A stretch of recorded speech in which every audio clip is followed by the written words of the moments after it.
In a dark and terrifying room, Yi-jae cries on his knees as he claims he doesn't deserve this because he didn't do anything wrong. A mysterious woman suddenly shoots Yi-jae and throws him off a plane, but even with a hole in his forehead, Yi-jae opens his eyes. This all started 7 years ago. Yi-jae is on his way to an interview at a very prestigious company when suddenly a man runs through a busy road and gets hit by a car. Yi-jae checks on the guy, but he dies as he clutches onto Yi-jae's arm, leaving him very shaken. Later during the interview, Yi-jae is still going through his trauma and he can't answer anything properly, so he doesn't get the job. Having failed to secure a job, Yi-jae graduates with a big student debt, so he has to start getting menial jobs like delivery guy and waiter. His family can't help him because his father is dead and his mother is a janitor that already sacrificed a lot to give him a good education. Yi-jae never stops sending resumes to various companies, but he repeatedly fails to get a full-time job. After 7 years of working part-time jobs, Yi-jae finally gets an interview at the big company again. Interviewer Tae-yu is impressed by the resume, and Yi-jae leaves the meeting with high hopes. However, he soon gets a call from a friend, who informs him that all the money they invested in another friend's deal is gone because the guy disappeared. Yi-jae rushes to his friend's apartment and starts pounding on the door, but nobody answers. Since those were all his savings, Yi-jae gets furious and starts hitting the door with a fire extinguisher until he falls to his knees as he has a breakdown. Moments later he ends up in the police station for destruction of property, so Yi-jae asks the cops to arrest his friend. However, they can't do anything because investing in a business that failed isn't illegal. In the evening Yi-jae goes to see his girlfriend Jisoo, who comes out of a car with a guy that gives her flowers. Once the man is gone, Yi-jae approaches her, who immediately smells that he's been drinking. She mentions that he hasn't been able to get much work this month and gives him an envelope, but he thinks of it as charity and realizes he's been nothing but a burden. Thinking their relationship won't go anywhere, Yi-jae breaks up with her. Moments later Yi-jae goes to his apartment, only to discover that the landlord has kicked him out and he's keeping the deposit to make up for overdue rent. All of Yi-jae's things have been left outside under the rain, so he has to move as much stuff as possible to protect it. Sadly, there isn't much room and when morning comes, he's lost many of his things. After spending the night sleeping on the ground, Yi-jae gets a message from the company saying he failed his interview. After having another breakdown, Yi-jae decides he's had enough and self-deletes in the middle of the city, ignoring the call from his mother. Darkness takes over for a few seconds and then Yi-jae discovers he's in a private plane. When he looks at his reflection, he freaks out because his face has changed, and at that moment he notices the mysterious lady sitting nearby. She has his goodbye letter in her hands, but she magically burns it before taking off her shades, revealing bright red eyes. Suddenly Yi-jae is transported to the terrifying room with a tall tower in the middle of a red sea and demons trying to climb up. The lady reveals she's Death and she's brought him here to punish him because he made a mockery of her. She grabs him by the neck and throws him off the edge, so the monsters try to grab him as he falls. There are lots of creatures waiting for him in the water, but when he crashes, he wakes up in the plane with the other face again. Death is there too and explains that she'll make Yi-jae die 12 more times as a punishment.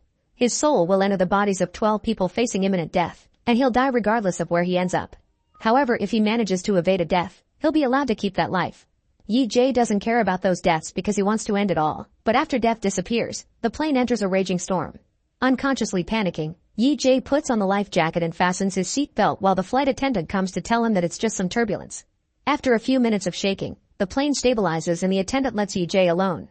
Still confused, Yi-jae starts looking around and realizes he's in the body of a very rich person.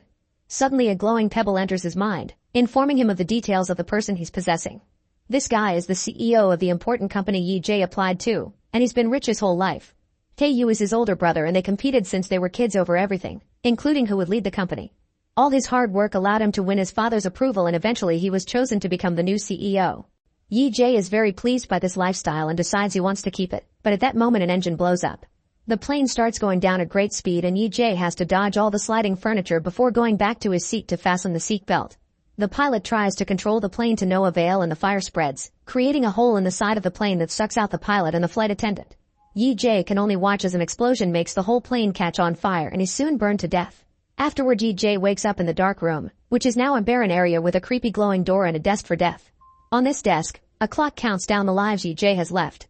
While Death puts a bunch of bullets in her gun, she explains a few things. The souls from those bodies are already dead so Yi-jae isn't stealing their lives, he's just giving the bodies a second chance. If he fails to survive in all of them, he'll go to hell, and Death decides to give him a preview. She grabs Yi-jae and takes him behind the door, where he sees indescribable horrors. When Death takes him out, Yi-jae has his breakdown, returning to the beginning. He doesn't understand what he did to deserve hell, so Death says he's guilty of finding her before she could find him. She also reveals that depending on his actions, if he survives in one of the 12 bodies, he may avoid going to hell. Yi-jae decides he'll try to survive after all and Death shoots him to send him into the second life. He finds himself falling from a plane in a new body wearing a sports jumpsuit but without a parachute. As he panics, he sees 3 other men jumping with him and carrying cameras. A man catches him to help him, and at that moment, the glowing pebble enters his mind.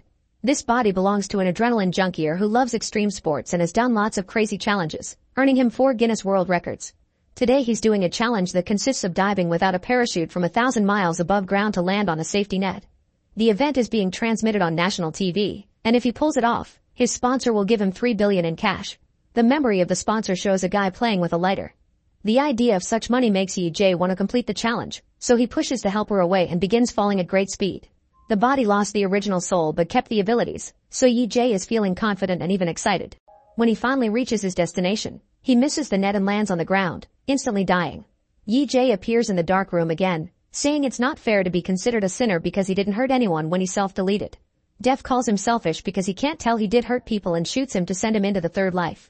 Soon he wakes up in the body of a teenager at a school and notices a classmate laughing at the video of the death of the parachute guy. This tells EJ that all these lives belong to the same reality. He considers hitting him for it, but at that moment the glowing pebble reaches his mind. This teenager lost his father at the age of 5 and was raised by his single mother, who works hard to pay for his needs. The boy wanted to make her proud, but he hated coming to school because Jinsang and his friends kept harassing him with violence, robbery, or stupid pranks like throwing milk on him while recording him. However, he never told his mother this not to worry her. Eventually the boy felt like school became hell and his tormentors were demons, so he decided to self-delete. EJ realizes that to survive he only has to choose not to self-delete. At that moment Jinsang approaches him and reminds him to bring him milk before hitting him. EJ refuses to be a victim and chases after him to knock him down with a chair. One of Jingsan's friends tries to stop him, but EJ quickly subdues him before pushing Jingsan against the window, asking him to apologize. Suddenly someone knocks EJ down. It's Tae-sok, a very strong teen who immediately overpowers him and beats him down. Then he and his friend hold EJ down so that Jinsang can punch him too while the classmates watch in fear. At that moment the teacher arrives so everyone goes to their place, but after class, Jingsan and his gang catch EJ to beat him up again. Eventually even Tae-sok thinks it's too much and asks Jingsan to stop, but he doesn't care and keeps going. However, he finally stops when he sees the girl he likes watching them. Afterward EJ goes to the boy's home and is shaken to see the photos and notes of the guy's mother, making him remember his own. His mom would leave dinner for him and go to work, which tired her a lot, so sometimes EJ would join her to help her out in return. When the boy's mother comes home too, she notices her son has better manners, and EJ almost cries as he remembers his own mother again. The next day, EJ approaches Tae-sok in the bathroom to ask him why he lets Jinsang boss him around if he's stronger, so Tae-sok explains that the real boss of the school is a senior student whose gang Jinsang belongs to. If they mess with Jinsang, then the older kids will destroy them. Later during lunchtime, Jinsang hits EJ again, so EJ retaliates by throwing his bowl of noodles on Jinsang's head. While EJ goes away, Jinsang orders Tae-sok to go after him, but Tae-sok refuses because he wants to eat lunch. He tells Jinsang to wash and everyone laughs while a flashback reveals that EJ told Tae-sok not to interfere because he had a plan. A humiliated Jinsang goes to ask his seniors for help and the gang soon comes to the classroom ready to fight. However, when the leader sees that Jinsang wants him to beat up a little wimp, the leader gets angry, calling Jinsang a coward for not being able to handle a small boy. He doesn't want his gang to be associated with cowards, so he grabs Jinsang and tells him to never approach them again. Proud of himself, EJ makes fun of Jinsang for his loss, and when Jinsang tries to hit him, Tae-sok hits him first. Now nobody in the school respects Jinsang anymore, and as he rushes out of the classroom, he discovers the girl he likes is with the senior leader. In the evening, EJ goes for a run and is almost hit by a truck, but luckily the driver stops just in time. Distracted by this, EJ doesn't hear Jinsang approaching him from behind to hit him with a brick to make him fall, then he proceeds to beat him up to death. EJ reappears in the dark room and yells at Death, causing her to throw him against the wall before stepping on his face and shooting him again. For his fourth life, EJ wakes up in the body of a hostage under interrogation. A group of dangerous men throw water on his face and ask him where he hid the girl and the money. When he doesn't answer, they threaten to stab his eye, so he announces he'll talk. However, the memories aren't back yet, so when he asks for a moment, the men threaten him with a hammer. Luckily, the glowing pebble finally shows up and EJ learns this body belongs to a criminal organization with clients all over the world. They work as fixers, meaning they'll solve a client's problem through any means necessary, which may include murder. One day he fell in love with his boss's girlfriend, and when she mentioned wanting to escape from this life full of crime and abuse, he offered to run away together. He stole 10 billion from his boss and hid them in a safe place, but on his way to meet with the lady, he was captured by his co-workers. Realizing that he has this guy's amazing abilities, EJ starts fighting everyone, using the chair as a weapon until it breaks. When he dodges an incoming knife, he causes a man to stab his partner, But after the initial shock he keeps on fighting. There are weapons and tools on the wall, so he turns off the main light and grabs a flashlight to fight with an advantage. A fierce battle in the darkness ensues and one by one, Yi-Jae kills every single agent. Afterward Yi-Jae thinks that with this guy's abilities he could survive anything, so he should retrieve the money and run away. He retrieves his phone and steals a bike to escape, discovering that all this has been happening in the back of a truck. As Yi-Jae speeds through the city, his boss learns his men failed and tracks Yi-Jae's location through his cell phone. That location is then sent to all the hunters in the area, promising a juicy reward if they catch Yi-Jae. Soon a chase begins through the city bridge and the agents open fire on Yi-Jae, who dodges everything and hides behind a truck. Once he manages to appear behind the agents' cars, he uses the bike to disarm a guy, then he starts driving like crazy. The other hunter misses his shots and hits cars instead, causing lots of crashes. The truck that captured him also shows up and tries to block the bridge, but the cars crash against it and cause an explosion that Yi-Jae simply jumps over. After leaving the bridge, a bunch of bikes and a police car start chasing him too. When he's about to reach a dangerous avenue, Yi-Jae speeds up and causes a bunch of vehicles to crash, blocking the way for the cop and a few bikes. There are still a few bikers following him and more enemy cars blocking the streets, so Yi-Jae enters a mall and speeds up until he's in the center surrounded by enemies. At that moment he notices an elevator, so he goes inside and closes the door right before another bike could hit him. When he reaches the roof, he makes a big jump and lands in a party pool, where his phone stops working. Now the enemy can't track him anymore. Then Yi-Jae goes to meet with the woman at the pier. She immediately hugs him and Yi-Jae senses how much the guy loved her. Yi-Jae tells her where the money is so they can head there, only to be suddenly shot by her, revealing this was her plan all along. Once again Yi-Jae wakes up in the dark room, finding Death laughing at him. However he isn't bothered because he didn't give the woman the exact location of the money, so he plans to retrieve it during his next life. When Death shoots him, Yi-Jae's fifth life starts in juvie. He's in a tiny cell and he can't help freaking out, but luckily a guard comes over to take him to his real cell. On their way there, the other prisoners throw a ball against the fencing as a threat, even looking at him creepily. In the cell, he discovers he's got cellmates and learns that he'll be released in 4 days. He's also told that a psychopathic killer is staying in the cell with them, and Yi-Jae notices all the creepy art and books about psychopathic analysis on the shelves. At that moment the psychopathic murderer is brought back and Yi-Jae is shocked to see it's Jinsang.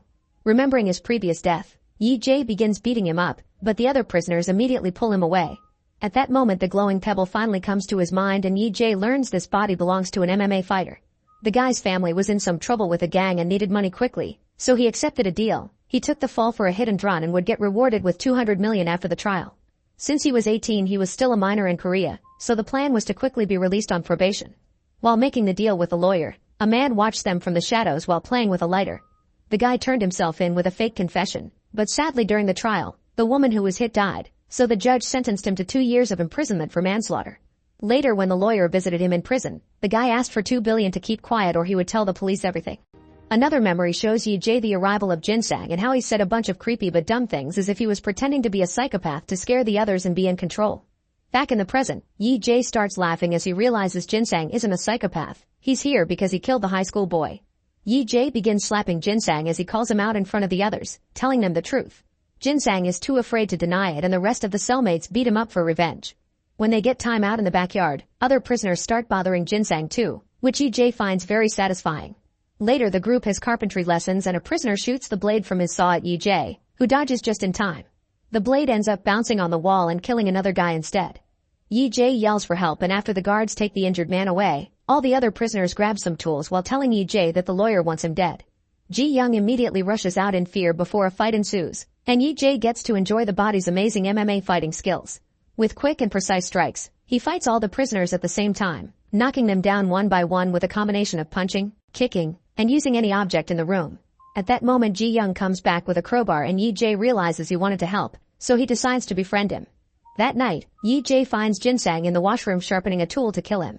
After punching him, Yi-Jae considers killing him first, but that would get him more jail time.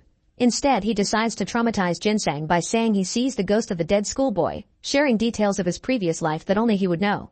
When he says the ghost will haunt him forever, Jinsang ends up wetting his pants in fear. Eventually the day of Yi-Jae's release finally arrives and before leaving, he gives Jinsang some milk, saying it was sent by the ghost. Outside the lawyer is waiting for him with the money but Yi-Jae turns it down, telling him he wants to live a clean life from now on. Sometime later, he makes it to the pier and finds the money he hid in the other life, unaware someone is following him. Now he's ready to start a new life, so he rents a room and takes a nap. He wakes up when he feels his mother touching his face, but it turns out to be just a dream. At that moment his phone rings with a call from the mom of this body, so a crying Yi-jae accepts to visit her soon. Later at the station, Yi-jae separates the money into 2 bags and puts one away in a locker, which will be confiscated if he doesn't return after 4 days.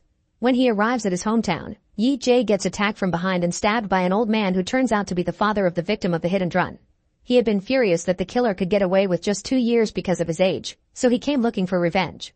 Yi-jae apologizes and tells him he didn't do it, but at that moment they hear footsteps and the man runs away.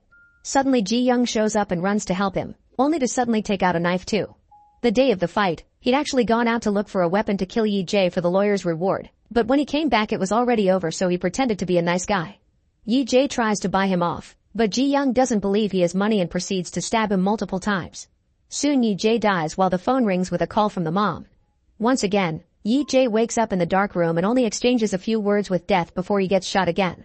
To his horror, he discovers his 6th life begins as a baby. He starts crying in the middle of a restaurant, so the mother apologizes to everyone and takes him to her car. There she shows her true face, angrily throwing a tantrum and yelling at the baby for being an annoyance. Because he's in a newborn body with no memories, the glowing pebble never comes. The mother takes the baby to her home and carelessly throws him on the couch, where he's gently picked up by the father.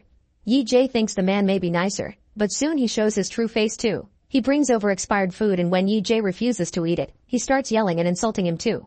At that moment a cop arrives with a social worker, who has received a report about a potential case of abuse. They come inside and try to check on the baby's body, but the father interrupts them to show them his business card, proving he's also a social worker for child welfare. The duo apologizes for the misunderstanding and leaves, so now the mother is furious and drops the baby on the floor to then kill him with a pillow. When he appears in the dark room, Death explains that sometimes not even babies get a chance, so Yi-jae shouldn't take life for granted. Then she shoots him.